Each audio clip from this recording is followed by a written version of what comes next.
Welcome to the Seeker to Seeker podcast.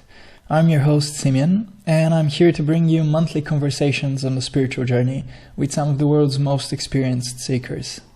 Make sure to also check out the Seeker to Seeker blog, the link is in the description, where you can find my original writing on inner and outer awakening. The Seeker to Seeker project is still young and tiny, so please consider supporting it by subscribing to the channel and signing up for the blog's newsletter. It really helps out a lot. So, today's guest is psychotherapist Dr. Terry Marks-Tarlow. Terry is an acclaimed practitioner and author whose many fields of interest all contribute to her unique understanding of the human psyche. She is well known for her insights into intuition, and she's also pioneered a whole new understanding of the mind based on fractal geometry. Recently, Terry has focused her work on some of the more obscure and understudied psychological phenomena, such as synchronicity, extrasensory perception, and a new theory of an interconnected consciousness pervading the universe. In our conversation, we touch on many fascinating topics, such as Terry's friendship with the legendary Nobel laureate Richard Feynman, her insights into creativity, and her experience with psychic phenomena that our current scientific model cannot explain. We also talk about yoga, psychedelics, art, fractals, basically lots of interesting stuff. Many thanks to Terry for appearing on the podcast and to all our viewers who keep the discussion going. Enjoy. So, would you like to start by, for example, you could tell me a bit about yourself. I know that you started, literally you were torn between being an artist and a psychologist. And then at first you continued with psychology, but then you came back to art. And then exactly. I know you're very much kind of involved in yoga practices. And then it's just so many things you do. It's difficult to, summarize it. It's true. It's true. I have been called a Renaissance woman, and I think maybe that is true. So yes, I started out, my sister's a psychologist at UCLA. She's much older than I am, and she's a research psychologist developmentally. I think she probably influenced my direction, and I've always been kind of fascinated with people. And so I majored in psychology undergraduate and then had a sort of a crisis. What am I going to do? I went to Rhode Island School of Design for a summer. Somebody just sent me pictures from that. I think it was 1973. It was a long time ago.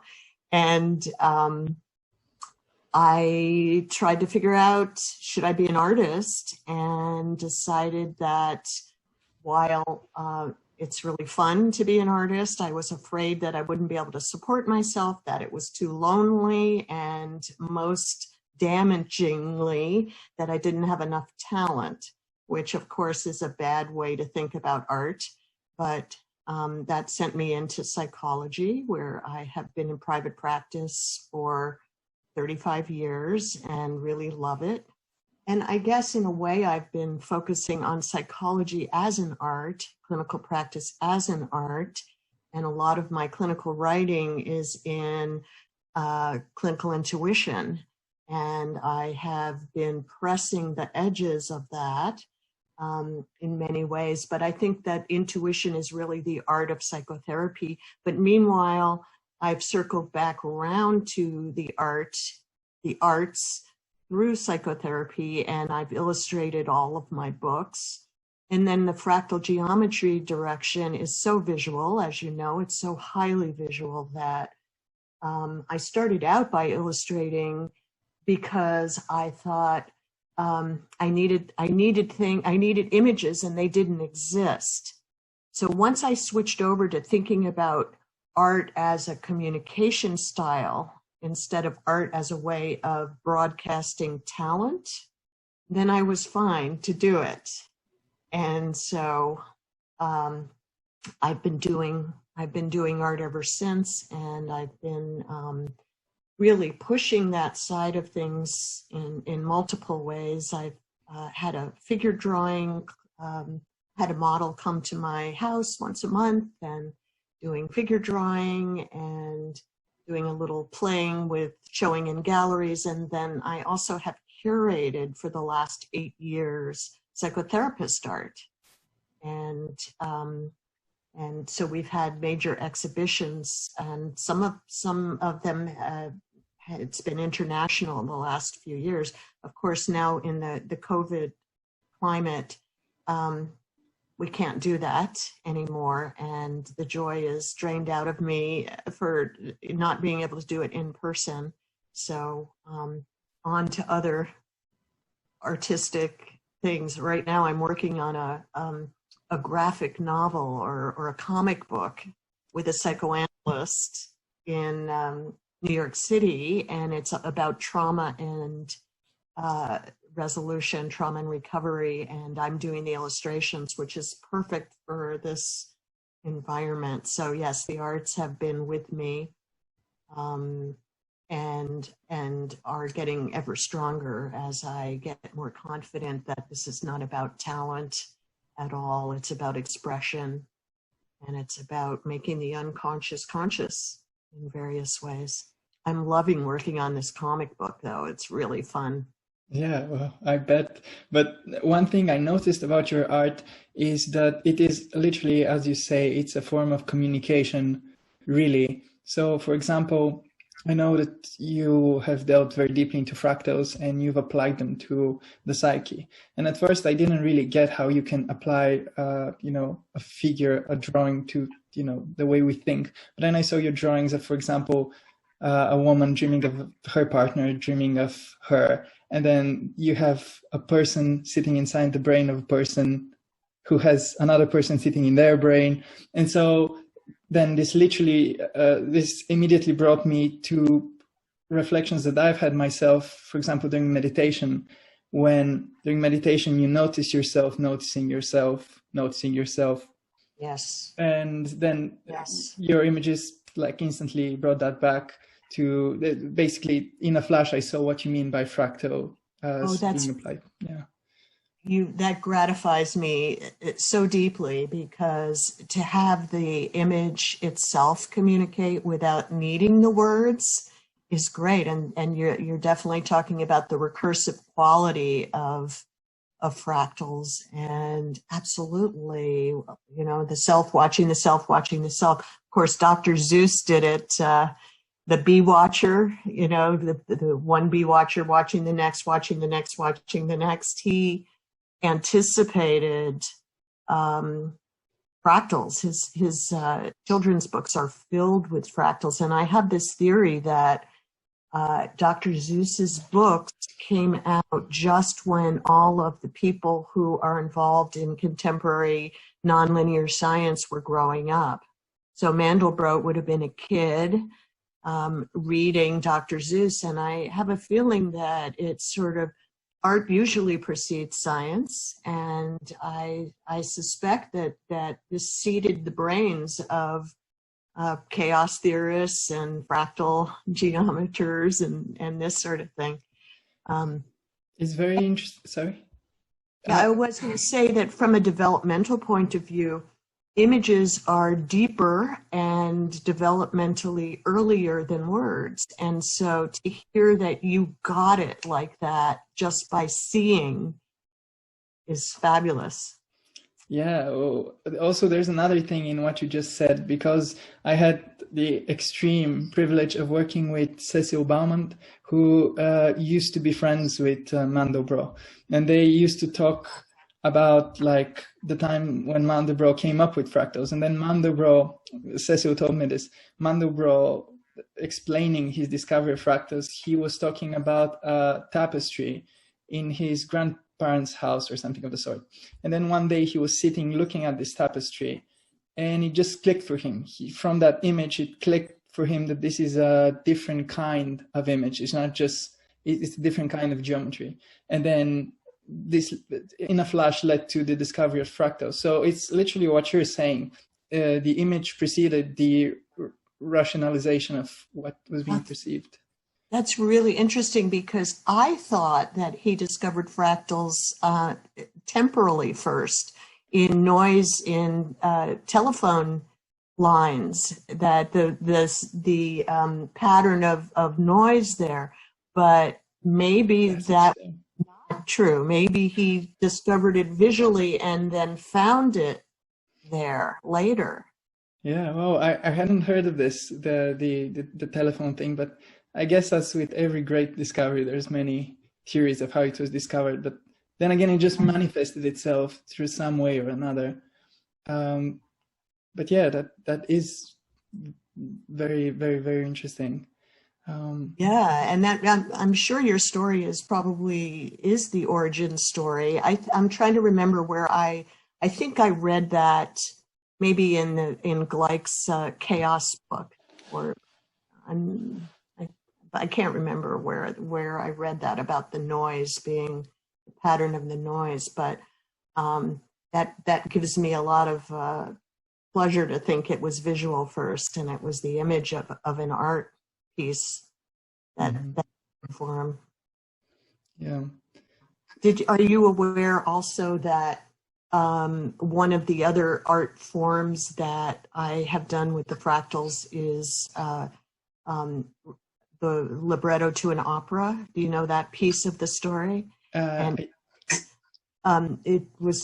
a Juilliard composer who had read Psyche's Veil, which is my first book where I talk about fractals and how they apply to the psyche. And he was in the process of doing an opera where he was putting fractals into the music, which of course is a temporal type of fractal. And he wanted them in the words, and he couldn't figure out how to do it.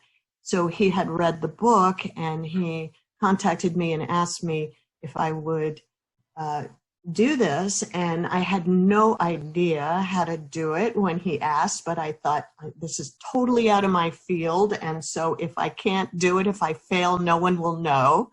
And so I took the leap and actually came up with a very elegant solution to doing that, of using the Fibonacci series, which for anybody listening who is not familiar with that series, it's a very simple mathematical series where each of the previous two numbers are added together for the next one. So it's 1, 1, 2, 3, 5, 8, etc. And it's a very special series because the part and the whole relationships remain the same even as the series grows. And if you divide the numbers, the subsequent numbers, you get the golden mean, which is sacred geometry. And it's been known since antiquity, a very special number. So it's connected to fractals, which is cool. And so I used several different Fibonacci streams for the characters, and it worked, and I could say more about that, but I won't, other than to say that I was reminded of this because Mandelbrot died on the eve of our premiere in New York City, which was sad. He knew about the opera, and yet there was something fitting almost about that. I don't know. But it was sad, and the opera itself had some strange life imitating art pieces to it. So it was, but very exciting, very thrilling for me to jump fields completely and be able to apply fractals in this whole other area. Mm-hmm. Yeah. But before you arrived at fractals, I suppose you first delved more deeply into intuition. Is that correct? No, I think they were going the same time, actually, because I discovered fractals in the 80s, and I got licensed in the 80s. So the story of when I discovered fractals is in Psyche's Veil, but at the time I was in a drawing class with Richard Feynman. Do you know this story? No, I don't know the story, no. I Okay. know Richard Feynman. It's incredible that you were friends. I know. It's incredible. So at that point, okay, so I'll back up a little bit. At that point, when I graduated, I got my PhD at UCLA. And when I graduated, I realized nothing I had studied in graduate school interested me, including my dissertation, which was in depression, which really does not interest me very much. And I tried to think, okay, what does interest me? And of course, because of what I had done before, creativity was the first thing that I really landed on. And I knew that the best way to learn something is to teach it. And so I put in a proposal to teach creativity at UCLA Extension, which is, just a little rinky-dink thing. But at that point, they were doing a huge lecture series on creativity. And the moderator got cancer right before. And so because I had put in this proposal, they asked me to moderate, which terrified me. It terrified me because I did not feel qualified. I was not an expert in it. I hadn't studied it, and I came out of this prestigious graduate program where you're supposed to know what you're doing before you go public with it. But I accepted doing this, and they were flying people in from all over to do this large lecture series. So one of the people that they brought in was a psychiatrist named Oz Janiger, who had given LSD to all kinds of people like Cary Grant and Ananias Nin, and he had studied their creative process under the influence, but in the 60s, but he had never come public with it because he was a professor at Irvine, and so this was his first time coming public with it. And one of the people he invited, so that was thrilling in itself to work with that. He became my mentor going forward. And he wound up having such a good experience there that he turned his house into a museum, and then showed all the art. And then eventually a book came out about what happens under the influence of LSD with creativity. And actually, his theory was that each of the artists, the way that their work broke down was similar to every major movement of art in history. So some people looked at Impressionists, some people looked at Expressionists, some people looked Pointillist, etc. That was very interesting as well. But one of the people he brought in was a sculptor named Tom Van Sant, who was good friends with Richard Feynman, and who sort of was an artist, was a sculptor, but also used technology in his work. So at the time, he had the world's largest image, where he had set up mirrors in the desert in the shape of an eye. And then he had the world's smallest image, where he had an eye that was only like microns large. And so Richard Feynman would come to his house every week for drawing. And so I started going to his house every week for drawing as well. This was live. This was where I learned how to do live model drawing. And so a model would come, and it would be a very small group. We'd all draw, and then most people would leave, but a few of us would get in the hot tub and we would just talk, and under the stars outside. And at that point, I realized this was a privilege, and very few people get to talk to Dick Feynman, and reputedly the world's smartest man. And so that's when I started to read science. That's when I thought I better know what I'm asking about if I want to pick this guy's brain about all the most complex and interesting questions about how things work. And so I started to read science. I discovered fractal geometry. I went to him. The first thing I did, I just ran up to him. And because I got so excited when I discovered it, I just had this feeling, this intuition that fractals were profound. So I ran up to him and I said, don't don't you think fractals are profound? And somebody else was there and they said, what's a fractal? And so he took like 10 minutes describing technical aspects of fractals, including the fact that they, the coast of England and, the whole, what fractal dimensionality is, etc. And I was patiently waiting. And when he got done explaining that, I said again, don't you think fractals are profound? Guess what he said? Did he say yes? He said, I don't understand them. Really? Yes. And when he said that, my heart dropped because, here he had just explained it as well as anyone possibly could. I mean, state-of-the-art explanation. And I was looking for validation for what I felt. So, at first I was really dumbfounded that he said it. Over time, I came to realize, well, first of all, it threw me back on myself. I had to figure out why I had that intuition. And so it took me 20 years to figure out why I thought fractals were profound.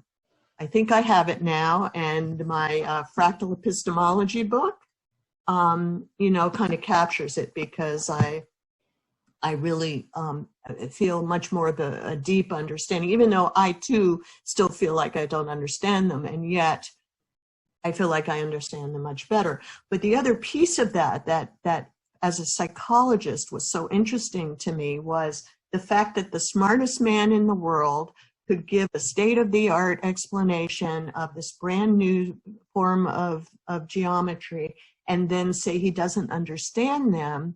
And I realized that paradox between knowing and not knowing was the tension that was the source of his creativity.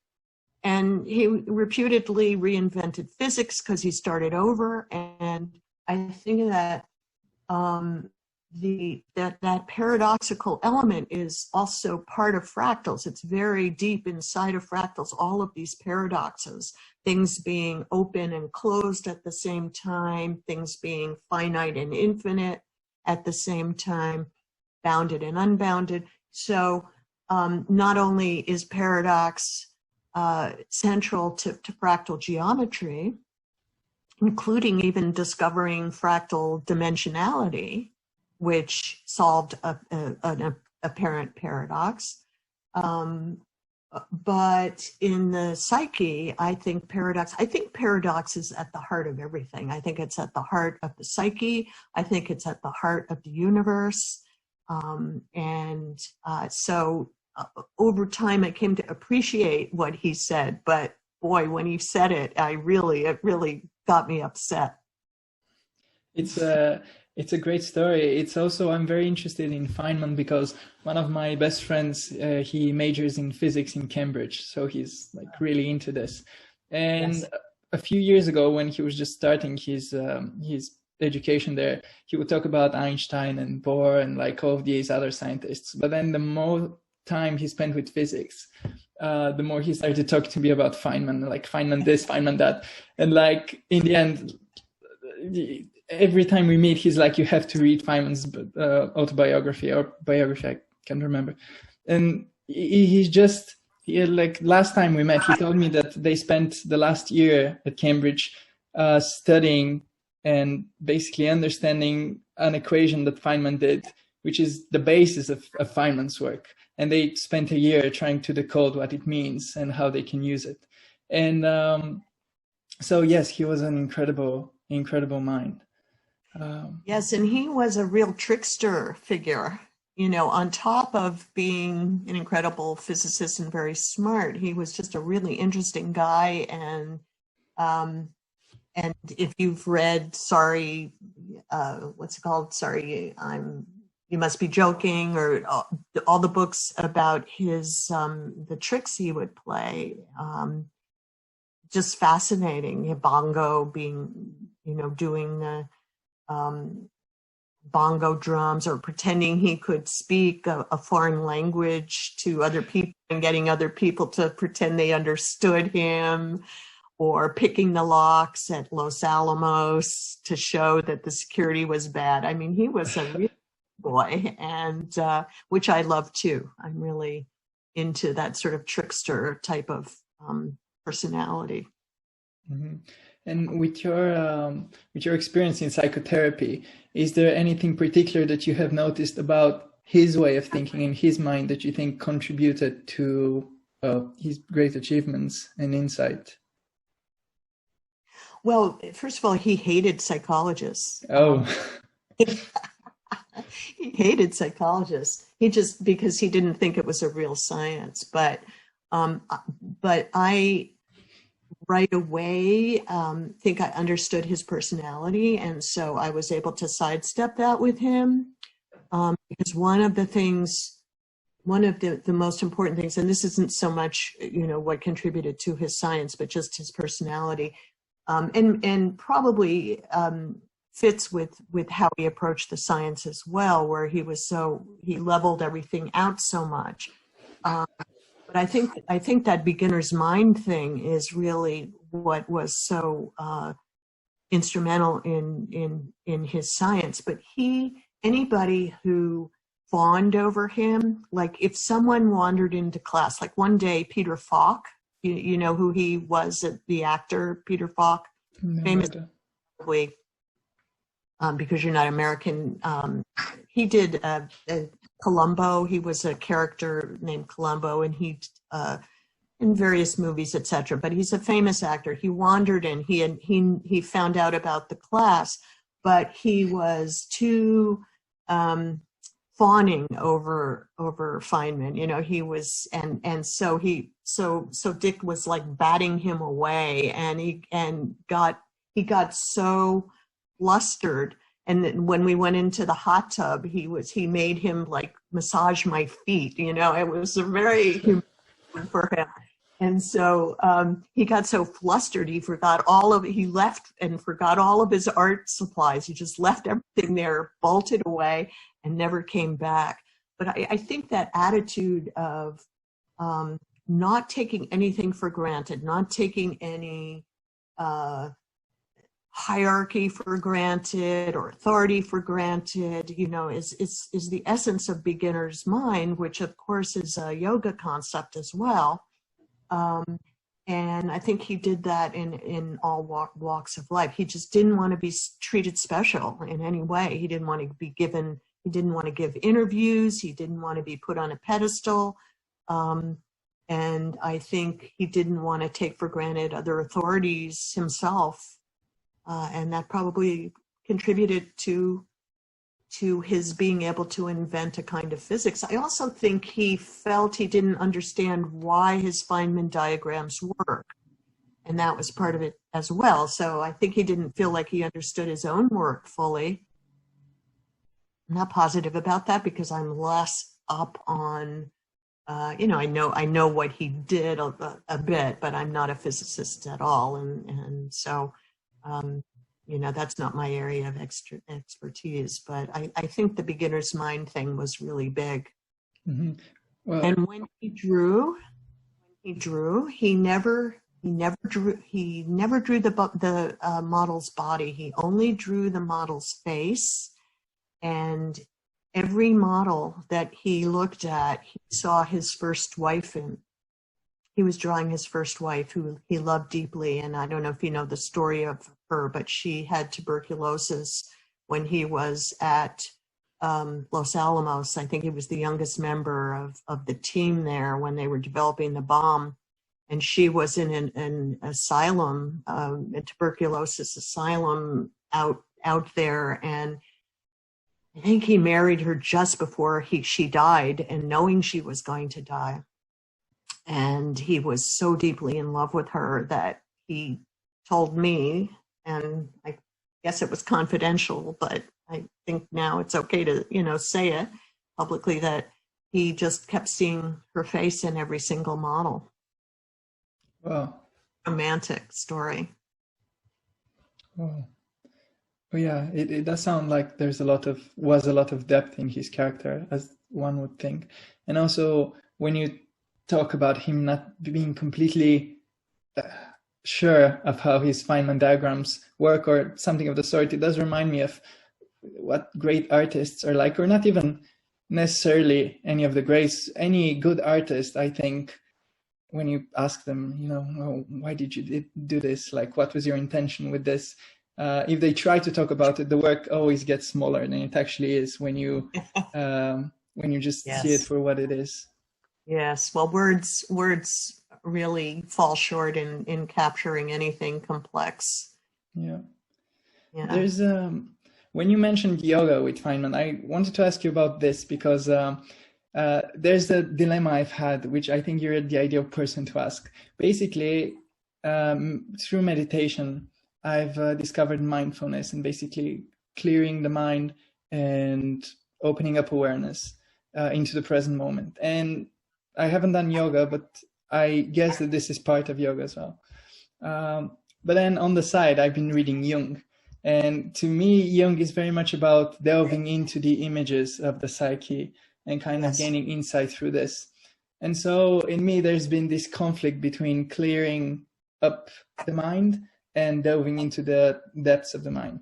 So how does that play out in your life, in your approach to understanding the mind? Oh, that's a lovely way of describing. I think those two things go hand in hand. I never thought about it before, but as you were talking, I could hear the paradox in that as well. Because I think to go the deepest into where our unconscious leads us, which of course will be visual images or other sensory images, we do have to clear out the mind. And so there's the paradox between emptiness and fullness, that when we're most empty, we open ourselves up to the greatest fullness that's inside. And I think those things go hand in hand.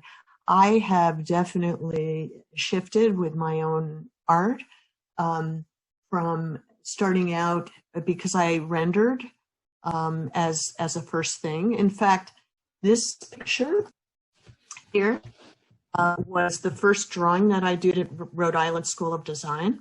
And so I'm really happy that it's now on the cover of this epistemology book. It is, of course, a fractal. It's an onion, but it's also the psyche, the symbol of the psyche for Freud, which I didn't realize I was doing at the time. And so I believe the unconscious is smarter than the conscious mind by far, and that we do need to empty ourselves out in order to have access to it. But when I did this drawing, and when I took the drawing at Rhode Island School, RISD, I was doing my art from the outside in. I had to look, and I had to copy basically what I saw. And it wasn't until, actually, I'll tell this story since this is about seeking and consciousness and such, but it wasn't until I went to Peru about 10 years ago and did ayahuasca that at the time, I went deep into the Amazon, found a shaman, went with my friend, thought I was doing it for my friend who was trying to stop drinking. It was her idea. She brought us there. My experience, it was pleasant. I enjoyed it. I got to pick the herbs with the shaman and, do the whole bit. And there was only one other person besides us, which was a villager, because this was not where Western people went. And the experience was pleasant. I was a little disappointed because I wanted visual hallucinations, and instead I got a sort of a body zingy feeling. But when I came home, so I thought, oh, okay, great, this was fine, not too much in it. And then I got home and my whole creativity was completely shifted. And it has been shifted ever since, from outside in to inside out. And so now I'm able to start from the inside in the way that you're talking about, which involves emptying out and then letting it emerge. letting the imagination emerge and tell me what it wants. I never really had that experience before. And the deeper the creativity, the more the images lead the way, or what comes up leads the way, rather than my conscious mind deciding what to do. So it's a very cool experience. And I do think that the yoga practice of emptying is a really important one. And in fact, I try to empty all the time now. I try not to think. I'm practicing no think as much as I can, and just have the thoughts emerge in context when they need to come up. Yeah, I understand. And I also understand how difficult this is, because I know you have a lot of things to do with all the things you're engaged with. With me, I recently started this podcast or this blog, and it involves, like any project, a lot of thinking, a lot of forethought, a lot of planning, a lot of making time for things. And then at the same time, you try to be mindful, you try to be empty, you try to be present. And then for me, at least, I still haven't resolved this conflict between being fully present and also doing the work that you've decided to, essentially. How do you approach this? Well, I think I try to get into a rhythm. I also have this idea about living on fractal time, which it's its own thing. But I get into a rhythm. So of course, when you're starting something brand new, you're going to have to be thinking a whole lot more. You're going to have to be planning and etc. But for me, I've got a rhythm that I've actually managed to keep up even in the quarantine environment, where I have my practice, my clinical practice, 3 days a week, Tuesday, Wednesday, and Thursday. And I've always had the schedule, by the way. I came out of graduate school, started a practice with only 3 days a week, one after another. So very long days, sometimes 10 or 11 hours, 8 to 10 hours of seeing patients. And then Friday through Monday are my days when I do the other things that I'm doing. So if I'm writing, or I'm doing art, or I used to rock climb, and I would do that every week. And near extreme skiing, I had a big body practice, which yoga is part of it, and dance has been increasingly important. Ballet has been increasingly important over time. But for me, getting into a rhythm of shifting and being able to smoothly transition from one thing to the next, and then sort of letting go into that thing, so that thing carries my mind rather than I lead with my mind. Certainly in clinical practice, because I work with people in an open-ended, long-term way, I aspire to do that every session, which is I come in empty. I want to see where the person is. This is what clinical intuition is all about, rather than coming in with a plan and a structure and a thought. It's really it's like Freud's evenly hovering attention, or Bion's put memory and desire aside. It's really, I get practice emptying out every single time, before a person comes. And I've been, I've been at this a really long time, and so I have a lot of practice with doing that. And I think for me, it gets easier over time. The more I can feel arrived at where I am, instead of my ego striving, the better. And that's harder to do when you're younger. I remember when I was younger, I was very ambitious, and I wanted to be seen, and I needed to be recognized, and all of that. But over time, those things are less important to me, and I'm able to just not be thinking in those terms at all. Just thinking about, as you say, being present, being immersed, being in a state of flow, feeling creative, that kind of thing. Experience has become more important than recognition. Yeah. And what I find interesting with all of these activities that you mentioned is that your approach is to both take care of the body and engage the body, and also study the mind, and also engage in spiritual practice. And so this is a very kind of holistic way of approaching your life. And I was wondering whether this is informed by your study of the psyche, because now my experience with psychology is essentially almost only Jung.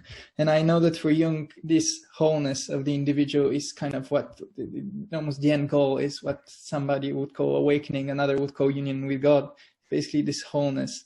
So has this helped you move forward with kind of developing yourself in all these many ways? I think everything cross-fertilizes everything else, but originally, it's kind of weird. My body had a mind of its own and my mind had a mind of its own, and they were quite separate. So the body piece definitely did not come from psychology. It came from its own need, you know. And I think I'm a little bit of a thrill seeker, like the danger, you know, like the rock climbing and the near extreme skiing and this sort of thing. I think it was on its own path to wake up from a kind of a numbness, just attachment style. You know, it's difference between being a little bit neglected versus violated. And I grew up, I was sort of a mistake. I was a mistake 15 years after my sister. And so my parents decided to have me, but I was like, they weren't sure. My mother was going to abort, etc. I was more raised by, at that point, it was a maid, not a nanny. And so I was left on my own. And I think my body needed to wake up from being so left on my own. And so all of those sports and the dance and the yoga just was the path my body took. I started to dance because my niece was dancing. She's much younger. She's like 11 years younger than I. And I picked her up one day when she was a little girl, took one look at the teacher. She was doing jazz, and it was like, oh my God, I'm going to dance. It was just the sudden, you know, I'm going to do this myself kind of thing. And I've been doing it ever since. And so meanwhile, though, my mind was very disembodied. I was very intellectual, and in a way that was not grounded at all. And so each of my mind was going one way, my body was going another way, and they only started to meet in the last, I don't know, maybe 15 years. I mean, out of, you know, and I'm talking 35, you know, out of a 35-year thing, they started to meet 15 years ago. And as they've met, my mind has gotten more embodied and my body has gotten more imaginative. I've never said this before, but it's actually really what happened. And so I too was very much into Jung, like the book Psyche's Veil, the one that I mentioned before, which was the first with the fractals, is highly, highly Jungian. It's very much informed by him. And I'm actually teaching right now at a Jungian place, Pacifica, which is in Santa Barbara, is one of the two places I've been teaching.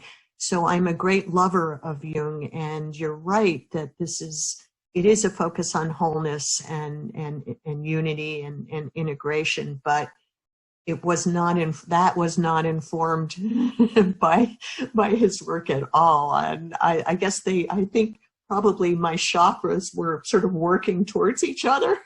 I was looking to ground my mind, you know, on the one hand, and looking to free my body fully on the other hand. So it's something that naturally occurred. And this moment when you said that it kind of just struck you, this sense of I need to dance, is this what you mean by intuition? Is this can you talk a bit more about this? Because I know that usually I'm more like what you described, more lost in my mind, and then my body is doing something else. And I'm like very much a thinking person, and I know that some people are very intuitive. I do have glimpses of intuition, but it's not the leading kind of aspect of my life. So can you talk a bit more about what intuition really is and how to best use it and learn from it? Mm. You know, I think I'm more like you. Naturally, I'm not the most intuitive person, and I'm definitely not the most intuitive therapist, and as compared to other therapists. So I'm in some ways late to the game of my own intuition. But sometimes I think when we come to things later, we can understand them more deeply, because we bring more faculties to it. But all right, I'm going to switch hats and talk about intuition for, a little intellectually now from a neurobiological point of view. I think a good way of thinking about intuition is, so first of all, everything is whole brain. So I'm going to say this, but it's not. It's a little too simplistic. But simplistically, our left brain, which is the more verbal one, it works in a top-down way. So thought, we start with conscious thought, and then, or will, or decisions, and then our body manifests them. So that's top-down. Intuition is more of a right brain sort of faculty, which is more of a bottom-up kind of thing. So starting with the senses, with perception, with emotion, and then letting that bubble up into either an image or a thought, and words might manifest. But that bottom up, starting with the body and winding up with the mind, is the intuitive faculty. But each person has a different way of accessing intuition. I think it's a little bit like how each person has a different way of breaking down under stress. You know, some of us like get headaches, some of us get stomach aches, some of us get anxious or depressed or psychotic and this sort of thing. And in the same way, intuition works differently for each person depending on strengths or weaknesses. And so I tend to see stuff. I see it. And it's not a visual seeing either. It's not, but I see pattern, which I think works beautifully with the fractals, because that is a visual thing as well. And so for me, if I'm sitting with a patient, I can see the patterns of their life, or I can see the developmental situation that's given rise to the symptom. I can even see their spouses, how their spouses' psyches work. And sometimes I'm pretty, really tuned in to spouses that aren't even in the room, but just from the story. Other therapists or other people tend to have more of a body. That's like a third eye type of seeing, that's still that's a head form of intuition. But I would say that most therapists have a body sense, and they resonate emotionally much more than I do. Mine is more cognitive.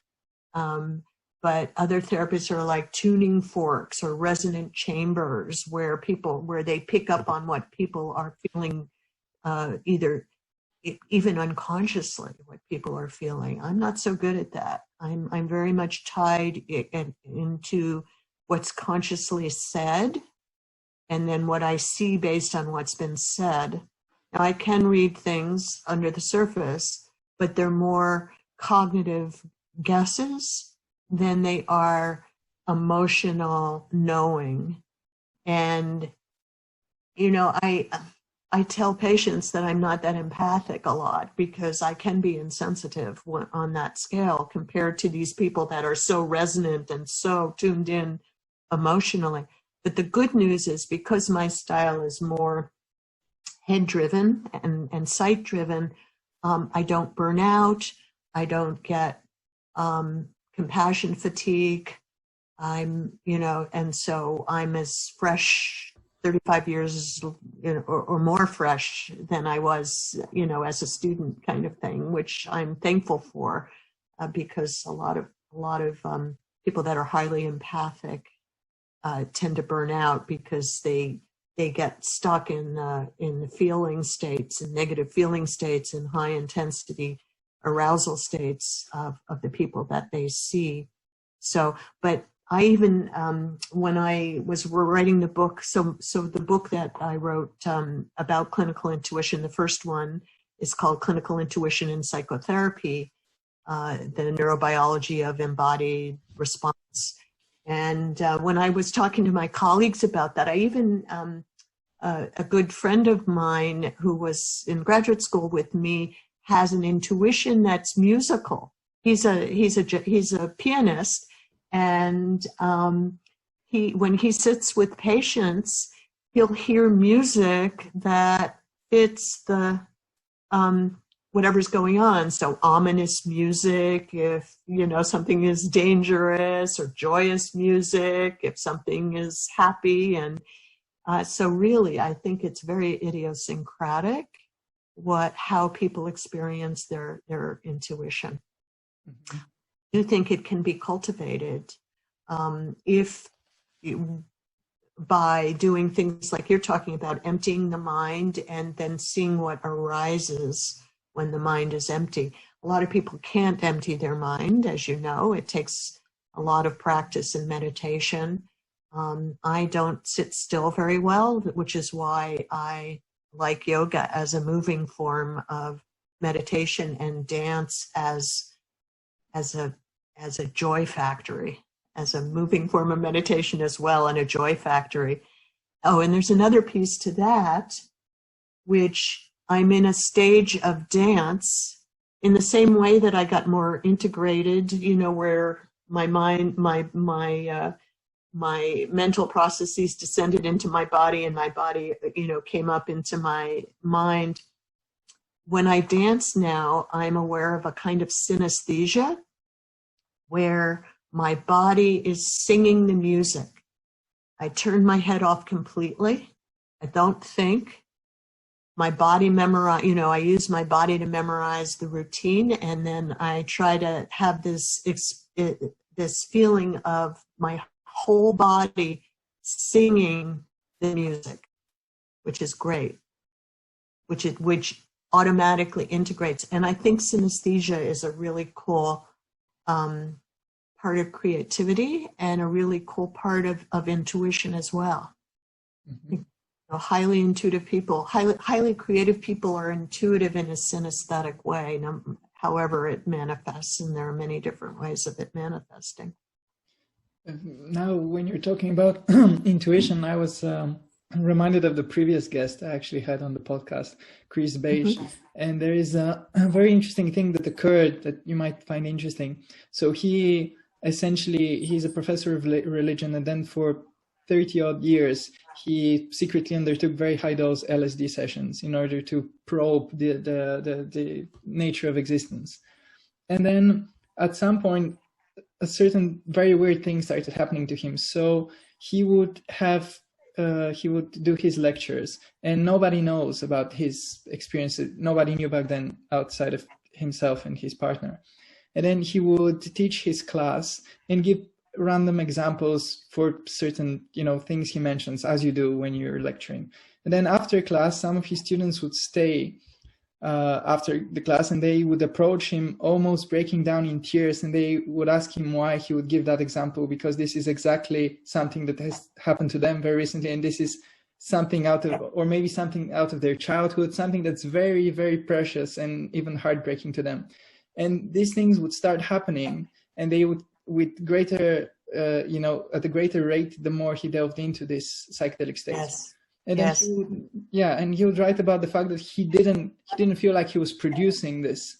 And so he spoke about a collective consciousness or unconscious. Like Jung's. Yeah. Yeah. Okay, so here's weird, because that's exactly what I'm writing about now. just yesterday, I'll tell you the clinical story if you want. Yeah. But I love this. I have gone from this book, this that I mentioned, the Clinical Intuition and Psychotherapy book, where I describe just the ordinary forms of clinical intuition, right? When you're sitting with someone, a therapist sitting with someone using the very tiny micro movements, muscles, etc., local information to understand what's going on deep inside. But I've been venturing into the non-local forms of intuition, the more parapsychology types of things. And I just like I said before, that everybody, I think, has a stress, a characteristic stress that's partly genetic, partly nurture, etc. I think everybody has a unique intuitive style, but I also think everybody has a unique openness to these non-local forms of receiving information, which is what you're talking about now. And synchronicity is mine. So because I don't resonate, some people are clairvoyant, like the therapists that resonate really deeply might just sort of be able to mind read in a sense. That's not my kind. Synchronicity is my kind, where events like what just happened. I mean, I literally wrote up a case yesterday that is very much like what you just described your previous guest doing. And so I think the more we start, it's also a recursive type of thing. The more we tune into that, the more it tends to happen. And so, we just open these channels for that to happen. You want to hear that case that Yeah, go ahead. Yeah, I'm very interested. Yeah, okay, so it's a young man. I'll just try to make it very short. It's a young man that I've been seeing for a number of years, whose father was a billionaire and whose mother was about 30 years younger. And when he grew up, his father was having many affairs, and his mother divorced the father when my patient was about 6. And at that point, she started to drink too much, and she got physically and emotionally violent with him, abusive towards him. And so he then became, he just went off, did not want to use the family money or any of that, or reputation. His mother is a pretty famous actress. He just wanted to level the playing field. He went into the military to do that. He became a lawyer. And so he came to see me because he in law school had a girlfriend, and the girlfriend was very aggressive, and she made all the moves. She moved in with him without even asking. He didn't tell. And so he was getting freaked out about it, but he was also getting paralyzed the way he would when his mother would abuse him. And so we worked on this. I was trying to get him to, set limits and stand up for himself, but he had a hard time doing it. So one day he and the girlfriend went to a restaurant, and outside the restaurant, she beat him up, and she beat him up so badly that there was blood running on his white shirt. A bystander called the police. She got arrested. That was it for him. Whoa. He broke. Yeah, it was bad. So he broke up. So our work continued. He then worked on just becoming a lawyer, becoming a litigator, finding his voice as a litigator. And then he got another job. He wanted more money. He's got a second job. So he met a woman there, young woman, instantly attracted to this young woman. And the two of them started to talk. And they were talking every day. They would talk. One would go into the other's office, or vice versa. And for hours they would talk. And this went on for months.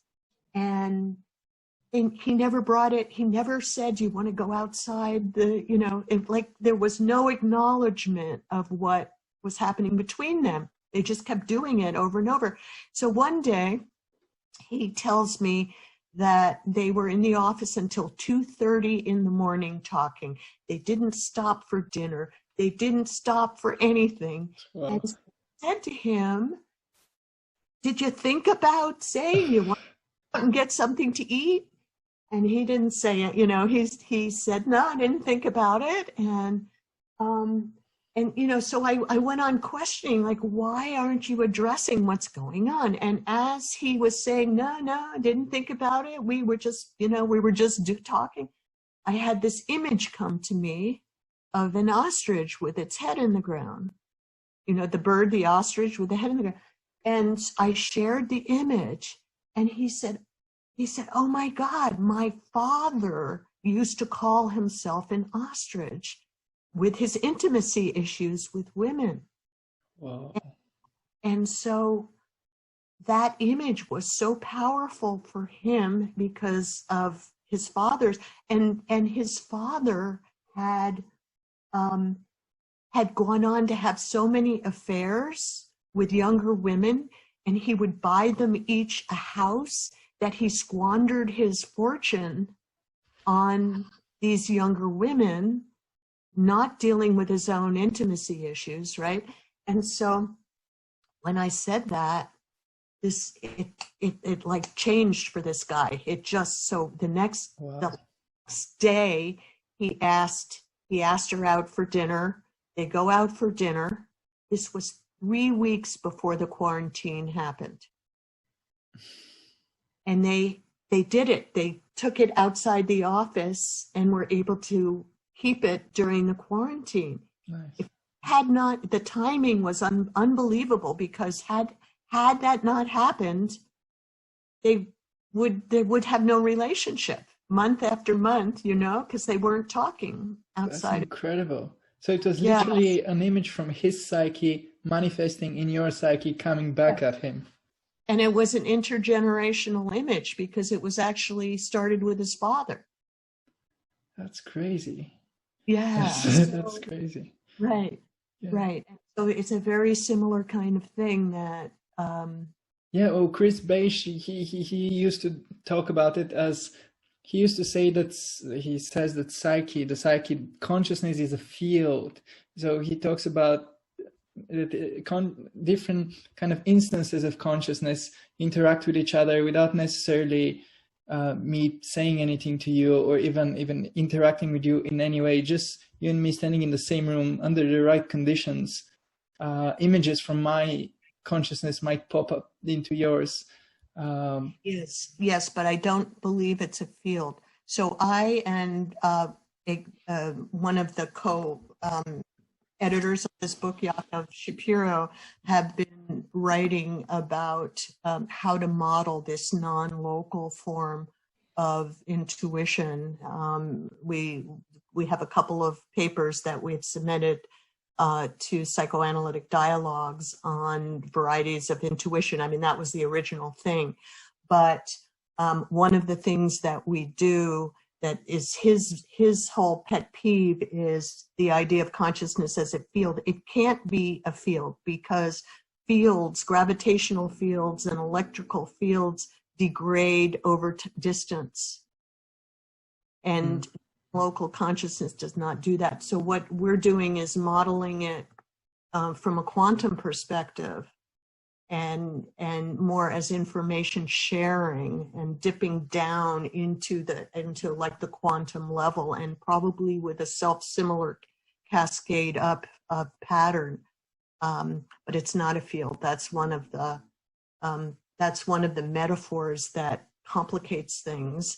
And some of the parapsychological experiments also sort of prove it's not a field, because if a person is in a chamber that is, really isolated, where fields can't get through, consciousness gets through anyway.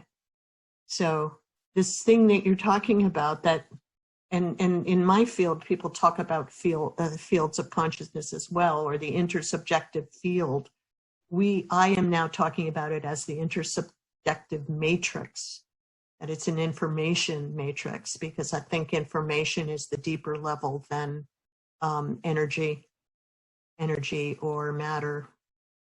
I think it's a very complex issue because to me, I'm like you. If I'm attuned to anything that might fall into the kind of area of parapsychology, it's synchronicity. That's what I noticed. An interesting fact is that my mother is very much, she gets deja vus all the time. Like it's not even exactly deja vu. We would be doing something, then she would say, I've dreamt of this, like this exact moment. Oh, wow. And then at first I thought that, yeah, okay, like I wouldn't really believe her. I was like, maybe you're just thinking that you've dreamt of it. But then my brother, independently of her, started telling me the same thing. So he must have inherited it. Yes. So yeah, they have that. I don't have that, but I do notice synchronicity all the time. And then at certain and you know what? I'm sorry to interrupt you, but you get synchronicity because you're in your head. It's like me. You know what Jung says about synchronicity? No. He says that if we're blocked from the inside, then events hit us from the outside. I think that's so true. That's exactly. In fact, I was just about to say something that completely affirms this, which is that in key instances in my life, when there have been like moments of when my life could have forked either one way or the other, and I had to make a decision between two very different kind of possibilities, my mind was lost. Basically, I had the same amount of arguments for both, but then my body literally would stop me from doing what turned out to be not the right decision. And then I would rebel against my body and still go and do it. And then something outside me would stop me, which is insane. Like literally another person whom I don't even know would stop me on the street and ask me, are you okay? And then I would be like, okay, this is a sign now. Yes, that's it. Yeah, that's it. It's incredible. Yeah. So, and I know it takes a lot of courage to like deal with these things, like address these things professionally. I know that Jung himself was very kind of hesitant about talking about them because like, yeah. So was Freud. Yeah. Many people are. I think for me, and of course this one is, bridging the personal with the transpersonal, because, I have a chapter, well, the epistemology was written for transpersonal psychology, but I have a chapter in here on dreams, synchrony and synchronicity. So your mother's whole thing. And then I talk about dreams that do exactly what you're describing with your mother and your brother. But I feel like, I don't want to say I'm at the end of my career, because I don't know how long I'll live, but I've, basically established myself. I feel like I have nothing to lose in delving into these areas at this point. I think I've established my credibility in multiple fronts, and if people don't like the directions that I'm going in, oh well, that's fine with me. But I'm actually finding the opposite of people like you are finding me, and I'm more and more talking about these things, because I think what I'm doing is putting a scientific frame around them, so that it's no longer magical or mystical. It's all naturalistic. It's all part of nature, even though previously we really couldn't model it or explain it very well. Yeah. And do you see a way into parapsychology kind of explaining these things? Because to me, who I've kind of been outside of my daily life, it seems like there's no way to approach them. But do you see ways in which we can begin to understand them? Oh yeah. I think the combination of the physicist David Bohm, who, by the way, there's a film of his life that's premiering in about an hour, which unfortunately I can't see because I have another meeting after this one. But his idea of implicate-explicate order. You know, if you think of everything as having an implicate order and that implicate order being completely unified, and then the explicate order being the universe itself. But if we can tap into that implicate order where nothing is defined or separated from anything else, and past and future, etc., it's all one thing, then tapping into the pattern of that, and having that somehow arise into us, and probably in a fractal way. I think that one of the things that fractals do is they unify all levels. There's microscopic levels of fractal processes, and there's macroscopic cosmic levels, and every scale in between.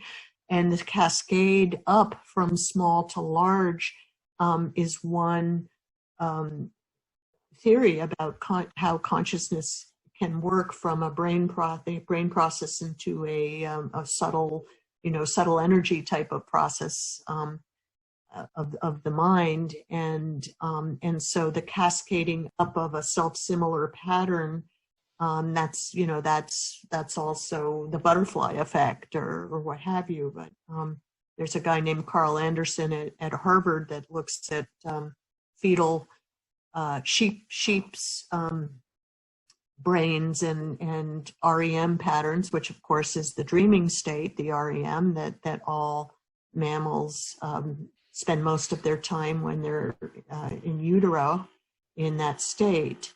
And that does seem to be the learning and consolidation state, etc. And so I think that the if dipping into this microscopic level of patterning, and then if there's a cascading up of a self-similar pattern to consciousness, that's a pretty good model. But then the other piece for me of modeling has to do with the open boundaries of fractals, that what a delta looks like, where the water meets the land, and that transition place in between where it's water or land, depending on where you hone in. But in between there, it's an open state, or it's open and closed depending on which side you're looking, etc. Well, if everything is interconnected, if all realms are interconnected in that way, then there's an openness between them that allows for, access of things that might seem distant if you look at it one way, or separated if you look at it one way, but connected if you look at it another way. So I think all those things really help to model the processes, especially the paradox in fractals. That really does help to model things that appear to be separated that aren't separated. And the deep unconsciousness of people, there's a relational unconscious in therapy. There's definitely a way in which my deep unconscious and the unconscious of my patients do link together, especially in high arousal times, and especially if there's an urge to connect on one side or the other. If there's an urge to separate, then it's harder. But when there's an urge to connect, it really does open these channels. Mm-hmm. Yeah. I think this idea of another dimension outside time and space has always been with us, like not even earlier than Plato with his Platonic forms.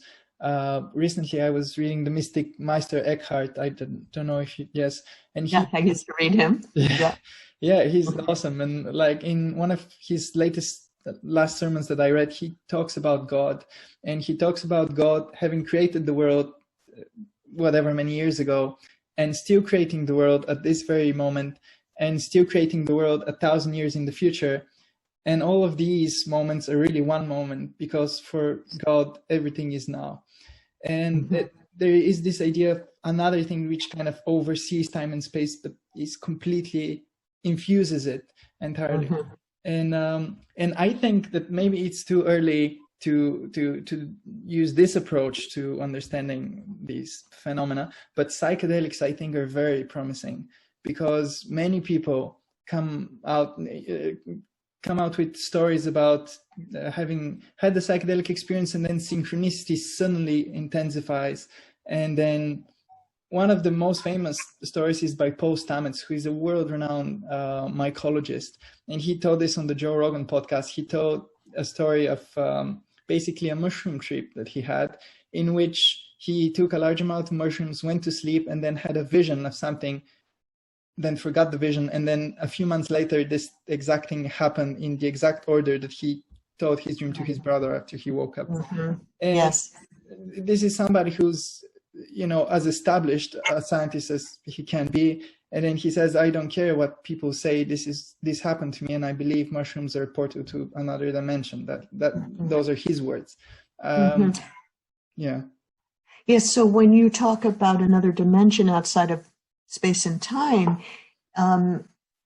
fractal geometry is like that, because a fractal pattern is both immanent and transcendent at the same time. It's immanent in that it's in each characteristic scale, you can find the fractal pattern, but the pattern itself exists outside of any particular scale in time or space. And so all of a sudden, that infinite domain that's outside of the manifest in the universe, it's part of it.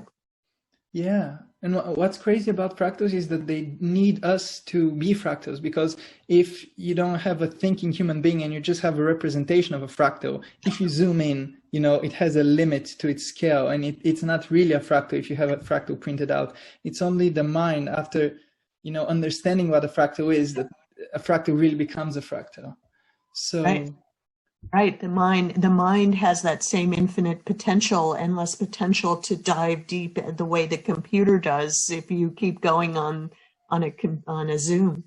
And the computer can go deeper than nature, right? Because the computer it goes as deep into a fractal pattern as the computation time allows. And if you go to, you know, YouTube, they're getting longer and longer computation times, deeper and deeper into the unknown.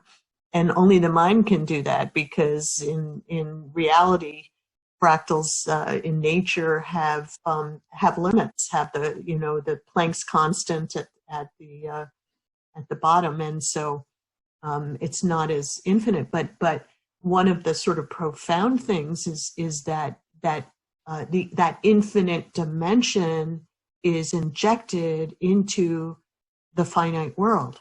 Mm-hmm, mm-hmm. So, you know, that we've not had that before. It's always been the infinite dimension of other forms of mathematics have been purely abstract.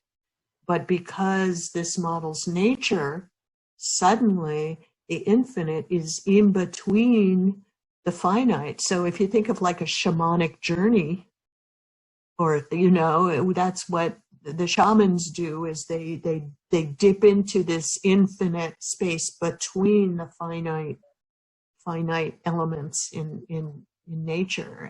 And so this is why I think it's really powerful as an epistemology, as a way of knowing, as a framework for understanding. Yeah. And ultimately, I personally believe that the world is a fractal, really. I think even if you look at the kind of earliest fiction that we have in the West, which is the Iliad and like the Homeric epics, he used to have his like Homeric similes, where he would say the soldiers came out of the ships the same way that, let's say, the sun bursts out of the clouds or whatever.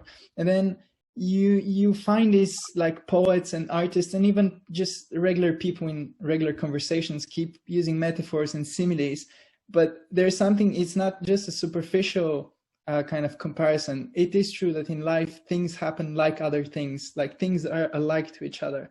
So let's say the way that sun comes up and goes down, it has been used everywhere to kind of show the way that life comes, you know, a person is born, and So yeah, there's something very interesting about life, that it's structured almost like a poetic work, that things kind of excuse me, isn't the concept of reincarnation? I mean, I'm not a big fan of past lives or whatever, but the concept itself of things getting sort of recycled, of the soul getting recycled and popping out in a different form, it's a fractal image too. Yeah, it is. I know that you do hypnosis, and you've been educating in hypnosis, and you've talked about this. But I don't know if you're aware of Ian Stevenson. He was a psychologist. He looked into reincarnation, basically. He studied thousands of cases of children remembering past lives. He's very dismissive of using hypnosis to kind of get memories of a past life.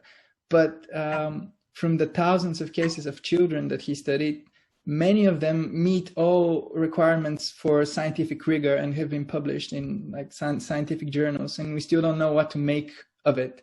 There you have it. You have children which come out with stories of a complete life, and then he would go into another country and study the supposed life and find the person that they remember themselves to be. And so yeah, there's so much that we don't understand. And it's so easy to be dismissive about it in this reductionist way of thinking that currently we have. Right. We need people need a meta reductionist framework that goes beyond reductionism, and without dismissing reductionism, because it has its uses. If I want to build something, you gotta be able to use a reductionist framework. But the universe is fundamentally nonlinear, and so the nonlinear is much more profound and pervasive than the linear, which is mostly human-made. So, yeah. Well, essentially, the world is nonlinear. I think it's a complex system. So, absolutely.